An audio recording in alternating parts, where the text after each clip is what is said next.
points that right in the beginning. Now, China has one common thread that's kind of binding both Republicans and Democrats. And a classic example of that is what we're going to see at the Hill on the 22nd.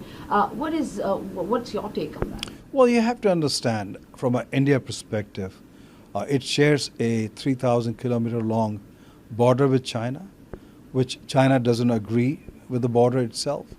India has to deal with the aggressive China, basically a dominant China. We've had soldiers killed on both sides of the border itself. So India needs to have technology. It needs to have enough resources to deal with that assertive posture of China. India's supply from Russia is drying out, so it needs other sources, and is focused on building most of the stuff in India.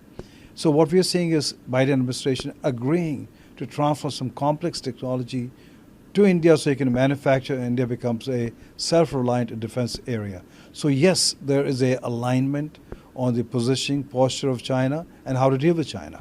Well, I think you can break this down to three broad categories. One is geopolitics, second is on the economy side, and third is on technology. So when you look at the concrete deliverables, obviously U.S. is looking to create more jobs in the U.S., so we do expect some orders on defense equipment coming from India's side, so it kind of helps U.S. companies from a job creation perspective. India is looking for transfer of technology, so we do expect something on GE engines, where a deal will happen where India can make GE jet engines in India. So if that happens, then India will be the fifth country in the world making hot engines for planes. Then on the geopolitics side, I think it's about messaging. The US, India are aligned to deal with the aggressive, assertive China. And I think that's where you see a strong messaging coming in both by President Biden and Prime Minister Modi.